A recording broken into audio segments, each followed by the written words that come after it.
시편 141편 1절에서 5절 말씀 함께 봉독하겠습니다. 여호와여, 내가 주를 불렀사오니 속히 내게 오시옵소서. 내게 주께 부르짖을 때에 내 음성에 귀를 기울이셔서 나의 기도가 주의 앞에 분향함과 같이 되며 나의 손드는 것이 저녁 제사같이 되게 하소서. 여호와여, 내 입에 파수꾼을 세우시고 내 입술의 문을 지키소서. 내 마음이 악한 일에 기울어 죄악을 행하는 자들과 함께 악을 행하지 말게 하시며 그들의 진주송찬을 먹지 말게 하소서. 의인이 나를 칠지라도 은혜로 여기며 책망할지라도 머리에 기름같이 여겨서 내 머리가 이를 거절하지 아니할지라. 그들이 재난 중에도 내가 항상 기도하리로다. 아멘. 할렐루야. 주의 미움들과 함께 하시기를 주의 이름으로 축복합니다. 우리 하나님 앞에 영광 드리겠습니다. 또 영상 예배하시는 분들 힘 격려하시겠습니다. 힘내세요. 할렐루야. 오늘 성경에 보면 다윗의 시편인데요. 다윗의 시편은 대부분이 참 자신이 도망 다니고 어려울 때 그럴 때 불렀던 찬송이 참 많은데 그 찬송 가운데서 우리 모든 성도들의 마음에 굉장히 많은 그 감동을 주고 은혜를 끼치는 것입니다. 그런데 오늘 성경에 있는 말씀은 왕으로서, 그러니까 최고의, 이 세상에서 최고의 자리에 올라갔어요. 그래서 부귀영화를 누리고 있을 때요, 잘 나갈 때예요.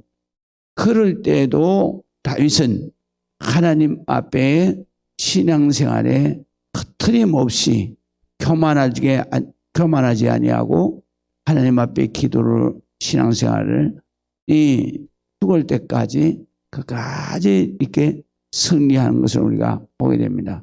그래서 사실은 성경에 나와 있는 많은 그러한 믿음의 선진들이 있지만 그 나이 이제 들어서 죽는 순간까지도 또 최고의 자리에 올라가는 순간까지도 자기의 신앙에 교만하지 아니하고 그리고 끝까지 주님의 기쁨이 되고 주님께서 기뻐하시는 그런 믿음으로 살았습니다. 그래서 다윗은 성경 속에서도 또 그리고 우리 성도들에게도 굉장히 다윗의 신앙은 하나님이 말씀하신 것처럼 우리 인간으로서 최고의 하나님 앞에 축복을 받은 그러한 신앙인 것입니다. 그가 왕이 되었을 때 그가 최고의 자리에 올라가고 그리고 정말 이 세상에서 부귀영화를 다 누릴 때 그럴 때에도 그가 교만하지 않았던 이유가 어디에 있느냐? 오늘 성경에 보니까 바로 그가 그럴 때에도 하나님 앞에 교만하지 않고 하나님이 기뻐하시는 믿음 생활을 했는데요. 그 믿음 생활 가운데 최고의 자리에 올라갔는데도 그가 실족하지 않은 것은 믿음의 원칙을 세웠다 그래요. 그래서 오늘 성경에 보면 그가 믿음의 원칙을 어떻게 세웠는가? 첫 번째는 신앙의 원칙을 세웠는데 그 원칙의 첫 번째는 기도였습니다. 기도. 그래서 1절과 2절에 보면 여호와여, 내가 주를 불렀사오니 속히 내게 오시옵소서. 내가 주께 부르짖을 때에 내 음성에 귀를 기울이소서. 나의 기도가 주의 앞에 분향함같이 되며 나의 손드는 것이 저녁 제사같이 되게 하소서 그랬어요. 그래서 기도의 원칙을 세우는데 어떻게 세웠냐 하면 세 가지로 세웠어요. 내가 기도할 때는 반드시 하나님이 내게 임재하셔서 응답하신다. 나는 그 내가 기도하는 모든 것에 믿음의 원칙을 세웠어요. 그러니까 우리가 예수님께서도 우리에게 그렇게 말씀하셨잖아요. 바로 기도할 때 너희가 중언부언하면 안 된다. 그 중언부언한다는 얘기는 무슨 얘기냐면 바로 믿음이 없이 그냥 자기가 자기의 삶에 넋두리 하듯 그렇게 하면 안 된다. 마음 생각 없이 그렇게 기도하는 것은 그거는 하나님이 듣지 않는 것이다. 그러면 어떻게 기도해야 되느냐? 바로 내가 기도한 것은 반드시 믿어야 된다. 그래서 믿고 기도한 것은 받은 줄로 알아라 그랬어요. 그러니까 우리가 기도할 때 가장 중요한 것은 뭐냐면 내가 기도한 것은 하나님이 속히 오셔서 들으시고 임재하시고 응답하신다는 것을 믿어야 된다 이 말이에요. 그래서 1절에 그것을 말하는 것입니다. 여호와여 내가 불렀사오니 속히 내게 오시옵소서. 내가 주께 부르짖을 때에 내 음성에 귀를 기울이소서. 다윗은 항상 기도할 때 하나님이 응답하시고 임재하시고 하나님이 자기 앞에 와 계신다는 것을 확실히 믿는 거예요. 그 다음에 두 번째로 그가 기도의 원칙을 세운 것은 바로 내 기도가 주님 앞에 분향함 같이 되며 그랬어요. 이거는 아침 기도를 말하는 거예요. 그리고 또 기도는 매 순간 말하는 거예요.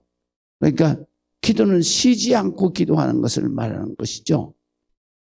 분향이라고 하는 것은 바로 하나님 앞에 나갈 때마다 분향하잖아요. 그러니까 내가 하나님 앞에 그냥 하루에 한 번 이렇게 기도하는 게 아니고 그냥 계속해서 하나님 앞에 하나님을 생각하고 하나님 앞에 기도할 때는 그 분향한 같이 정말로 매일같이 매 순간 쉬지 않고 기도하는 원칙. 그 다음에 두 번째는 또 기도를 할 때 나의 손 드는 것이 저녁 제사같이 되게 하소서 그랬는데요. 손을 드는 행위 그거는 무엇으로 의미하느냐면 이렇게 기도할 때에 그냥 입으로만 기도하지 않고 손을 드는 거예요. 손뼉을 치는 거예요. 그 이유는 뭐냐면 간절한 기도 그 다음에 찬양을 할 때 손을 들고 하는 거예요. 그러니까 요즘에 성도들이 이제 찬양할 때 손 들고 막 은혜가 충만하면 손 들고 기도하잖아요. 찬양하잖아요. 그런데 이 찬양은 시편에 보게 되면은 은혜가 충만하고 간절할 때는 손을 들고 찬양하고 손뼉 치면서 찬양하고 춤추고 찬양하고 그렇게 하잖아요. 그래서 여기에서 보면 저녁 제사같이 손을 드는 것이 저녁 제사같이 되게 하소서 하는 얘기는 간절히 기도한다. 간절히. 그러니까 우리가 기도할 때 세 가지 원칙을 세워야 된다. 하나는 뭐냐? 확실한 믿음으로 기도해라. 두 번째로 뭐냐면 쉬지 말고 기도해라. 매 순간 주님 앞에 쉬지 말고 기도한다. 분향함 같이 한다. 쉬지 말고 기도한다. 그 다음에 세 번째로는 간절히 기도한다. 할렐루야. 손을 들고 기도한다. 간절히 기도한다. 그런 뜻입니다. 그 다음에 두 번째로는 3절에 보니까 신앙생활 하는데 절대로 말을 조심한다. 그래요. 다윗이 사실은 왕으로서 굉장히 그 백성들에게 초항을 받은 것은 바로 그가 말을 조심했기 때문에. 그래서 말을 조심해야 된다. 그래서 3절에 보면은 여호와여 내 입에 파수꾼을 세우시고 내 입술에 문을 지키소서 그랬어요. 다윗은 정말로 자기가 이렇게 기도하는 것을 보면 자기가 왕이 되었어도 말을 함부로 하지 않았다는 거예요. 그 말을 할 때에도 꼭 하나님 앞에 말하듯이 기도하듯이 했다는 거죠. 왜냐하면 자기가 입에 바로 파수꾼을 세워서 절대로 내가 해서는 안 될 말은 못하게 하는, 안 하는 거예요. 그런 원칙을 세운 거예요. 그런데 우리 사람은 그렇지 않잖아요. 자기가 이성적으로 하면은 그렇게 돼요. 이성이라고 하는 것은 생각하는 것을 말하는 거예요. 그래서 말을 할 때 생각을 하고 말을 하게 되면 입에 파수꾼이 서는 거예요. 그러나 말을 할 때 감성적으로 말을 하게 되면 그냥 자기가 기분 나는 대로 말이 나오는 거예요. 그래서 이 다윗이 여기에 내 입에 파수꾼을 세워달라는 얘기는 생각하면서 말을 하게 해달라는 거죠. 그리고 또 생각하면서 말을 해서 말이 함부로 자기 입에서 나가지 않도록 그래서 입술의 문, 바로 혀를 하나님께서 지켜주시옵소서. 그래서 말 절대로 함부로 하면, 예수 믿는 사람은 말을 함부로 하면 안 된다. 그래서 우리가 말하는 것을 하나님이 듣고 계신다는 사실을 알아요. 그래서 민수기 성경에 보게 되면 이스라엘 백성들이 정탐꾼이 정탐하고 돌아왔을 때 그들이 10명의 정탐꾼의 보고를 듣고, 그리고 그들이 뭐라고 말했어요? 바로 우리가 가나안 땅은커녕 이 광야에서 다 죽게 만들었다고 하나님은 말했잖아요. 원망했잖아요. 그러니까 민수기 성경에 보면 뭐라고 하냐, 하나님께서 모세를 통해서 너희가 말한 대로 되리라 그렇게 말씀하시잖아요. 그러니까 너희가 말한 대로 된다 이거요. 그렇기 때문에 우리가 가만히 삶을 돌아보세요. 돌아보면 내가 농담처럼 한 말도요, 어떨 때는 그것이 딱 현실로 나타날 때. 그래서 우리가 생각을 하나님 앞에 잘해야 되고, 그 다음에 말을 잘해야 돼요. 말을. 그래서 말을 우리가 농담처럼 한 말도 하나님은 기억하고 계십니다. 그래서 내가 말한 대로 된다는 거예요. 그러니까 우리가 절대로 말은 입에 파수꾼을 세웠어. 그래서 혀를 철저하게 지켜가야 돼. 막 흥분했다고, 화가 났다고 막 말을 갖다 막 해버리고 생각 없이 막 해버리면 그것이 몽땅 다 내게로 돌아온다는 사실 알아야 돼요. 그래서 다윗은 신앙생활하면서 끝까지 하나님 앞에 인정받고 축복을 받고, 그렇게 한 이유는 뭐냐? 이렇게 신앙의 원칙을 세웠어요. 마지막으로 오늘 4절에 보면 죄 짓지 않는 원칙을 세웠어요. 그래서 4절에 이렇게 말해요. 자, 내 마음이 악한 일에 기울어 죄의 악을 행하는 자들과 함께 악을 행하지 말게 하시며 그들의 진수성찬을 먹지 말게 하소서. 그런데 그들의 진수성찬이 뭐냐? 죄 짓는 거예요. 진수성찬의 뜻이 뭐냐면요, 진수성찬을 먹을 때 기분 좋잖아요. 즐겁잖아요. 그들의 진수성찬은 뭐냐면 죄를 지면서 즐거워하는. 그래서 그것을 이 히브리 성경 11장에 보면 뭐라고 그러냐? 그것이 바로 죄악의 쾌락이라. 그래서 여기에서 그들의 진수성찬은 죄악의 쾌락.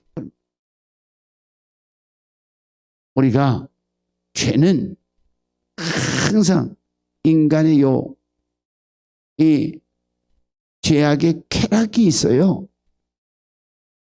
짜릿한 맛이 있거든요. 그거에 내가 유혹받지 않아요. 죄는 항상 거기에 있기 때문에 사탄 마귀가 복을 던져놓고 우리를 죄로 유혹하는 거예요. 그래서 내 마음이 악한 일에 기울 죄악을 행하는 자들과 함께 악을 행하지 말게 하시고 그들의 진수성찬을 먹지 말게 하소서. 그러니까 짜릿한 그 죄악의 그 쾌락을 우리가 그것을 절대로 하면. 그래서 히브리서 11장에 뭐라고 말씀하시냐면 모세에 대해서 말씀하신데 모세가 바로 죄악의 쾌락, 죄의 쾌락을 취하지 아니하고 그리고 자기 민족의 고난을 짊어졌다 그러는 거예요. 고난을 함께했다 그러는 거예요. 그러니까 죄를 지면 안 되는, 죄악의 쾌락에 빠져들면 안 되는 거예요. 그래서 다윗은 죄 짓지 않는 원칙을 세웠어요. 죄를 안 지을 수가 없잖아요. 그래서 죄 짓지 않는 원칙을 세웠는데 자기가 죄를 졌을지라도 바로 회개하지 않으면 천국에 못 들어가기 때문에 그래서 그는 순간순간 하나님 앞에 회개 찬송을 부르는 거예요. 그래서 자기가 죄악의 쾌락에 죄를 짓지 않도록 하나님 앞에 기도했습니다. 그 다음에 마지막에 오늘 5절에 보면 권면과 충고를 자기가 철저하게 받는 원칙을 세웠습니다. 그래서 나단 선지자의 권면 충고를 적시 받아들이잖아요. 그 오늘 성경 5절에 있는 말씀이에요. 의인이 나를 칠지라도 은혜로 여기고 책망할지라도 머리에 기름같이 여겨서 내 머리가 이를 거절하지 아니할지라. 그들의 재난 중에도 내가 항상 기도하리로다 그랬어요. 여기 의인이 나를 칠지라도 권면하는 거예요. 아픈 소리 해도 그래도 내가 은혜로 받는다 이거예요. 또 책망을 할지라도 머리에 기름같이 여겼다라는 것은 머리에 기름은 축복을 말하는 거거든요. 그러니까 책망을 해도 저분이 내게 축복하는 거구나. 아픈 소리 가르침에도 그는 철저하게 축복으로 여기고 절대로 거절하지 않았다 이거예요. 그것을 수용했다는 거예요. 우리가 이 땅에서 살아가면서 정말로 이런 신앙의 원칙을 가지고 끝까지 승리하는, 그리고 주님 앞에 내가 어떤 자리에 올라갈지라도 하나님께서 정말로 기뻐하시는 그런 믿음의 원칙을 세워서 여러분들 끝까지 승리하는 여러분들이 되시기를 주의 이름으로 축복합니다. 기도하겠습니다. 아버지 하나님, 하나님께서 우리 모든 성도들에게 하나님 기도하는 모든 기도가 응답되게 하여 주옵소서. 하나님, 우리가 신앙의 원칙을 세우고 하나님 앞에 기도할 때 하나님께서 귀 기울여 들으시고 응답하시고 축복해 주실 줄을 믿습니다. 예수 그리스도의 이름으로 기도합니다. 아멘.